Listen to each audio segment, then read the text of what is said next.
Have you ever seen something that shouldn't exist?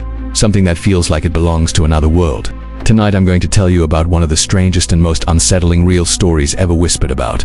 A door that opens only once a year, and what lies beyond it is something no one has ever been able to explain. The story begins in the small, isolated mountain town of Hollow Creek, Colorado. Locals there talk about an old, forgotten mining tunnel, sealed off since the late 1800s, but deep within that tunnel, buried under tons of earth and stone, there's a door, a heavy rusted iron door, built directly into the solid rock. And according to everyone who's ever lived there, it only opens once a year, on the same day, at the same exact time, midnight on December 21st. For over a century, the townspeople have called it the Door of the Long Night. It all started back in 1889, when the Hollow Creek mine was at its peak. Dozens of miners worked the dark, winding tunnels every single day. One night, a small group of them decided to explore a new vein, pushing deeper than anyone had ever gone before. They were following a strange echo, a low, almost imperceptible hum that seemed to be coming from the very walls around them, and that's when they found it. An iron door with no visible hinges, no handle, and no lock. It was perfectly smooth, almost as if it had been molded from the rock itself. At first, they figured it was some kind of old safety vault or maybe a structural gate from a forgotten era of the mine. But when one of the miners, a man named Thomas Hale, reached out and touched its cold surface, he swore he heard a sound of faint, dry whisper from the other side. The men tried everything to pry it open. They used pickaxes, crowbars, even dynamite charges, but they couldn't even scratch the surface. Defeated, they left, assuming it was just a sealed-off section of the mountain. The next morning, everything changed. When a different crew returned to that section, they found the door was now slightly ajar. They called the foreman, and together they managed to force it open just wide enough to peer inside. What they saw, it didn't make any sense. Behind the iron slab wasn't another tunnel, or a shaft, or a pile of rocks. It was a perfectly carved stone hallway, stretching into absolute, impenetrable darkness. And the air that drifted out was freezing, colder than anything they'd ever felt underground. Against the warnings of the others, Thomas Hale lit his lantern and, driven by curiosity, stepped inside. The other miners waited, their own lanterns casting flickering shadows on the tunnel walls. Minutes stretched into an hour. There was no sound, no light, no sign of him. Finally, mustering their courage, they decided to go in after him. But as they approached, the door slammed shut with a deafening boom that shook the entire tunnel. No matter what they did, it wouldn't budge. They called off the search, and that section of the mine was permanently sealed. Exactly 1 year later, on December 21st, something strange happened. At the stroke of midnight, the main entrance to the old mine creaked open on its own. The night guards, startled, rushed in to investigate, and there, deep inside the sealed section, they saw that the iron door, the same one that had been immovable, was now standing wide open. Lying just on the threshold, right outside the doorway, was Thomas Hale's lantern. It was still burning. The flame was steady, untouched, as if no time had passed at all. There was no body, no footprints, no sign of anyone, just that lantern, a solitary light in the oppressive dark. Over the next 100 years, the legend grew.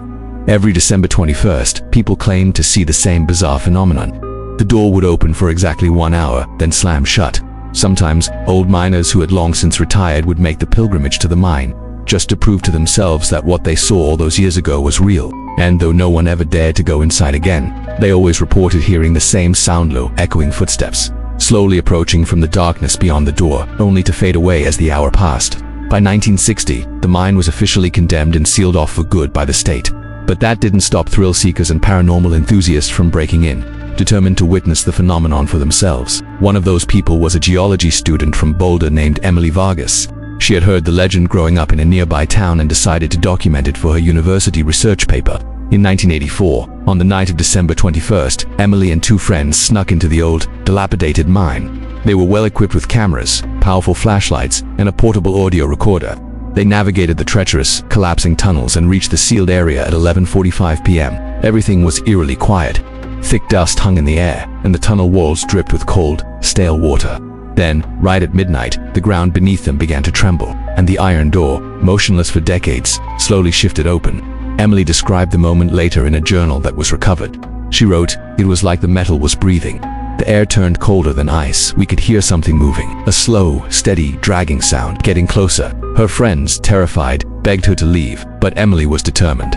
She stepped forward, holding out her audio recorder. In a trembling voice, she whispered, "Hello, is anyone there?" For a moment, there was nothing but dead silence. Then, a voice replied clear as day on the recording. It was a man's voice, faint and distant, but unmistakable. It said, "I've been waiting." The recorder captured it perfectly. You can still hear it in the surviving audio files from the case. What followed were screams. the sound of a struggle, and then the deafening slam of the door.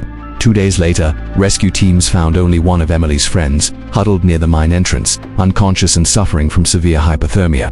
He was alive, but he never spoke another word for the rest of his life. Emily and her other friend were never found. When the police played back the audio tape from her recorder, it ended with a single, chilling sound. 3 slow, deliberate knocks. Then, nothing but static. The door remained sealed. To this day, the Hollow Creek mine is strictly off-limits, patrolled and secured. But every December 21st, locals say they still hear strange noises coming from deep beneath the ground, the grating of metal scraping against stone, and a low howling wind where there shouldn't be any air.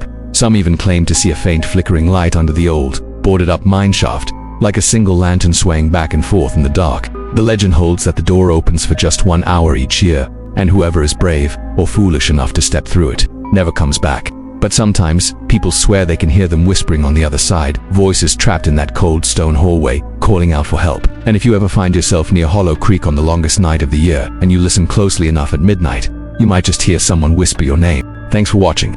If you found this story as chilling as I did, make sure to hit that like button and subscribe for more Tales from the Shadows. Stay safe out there.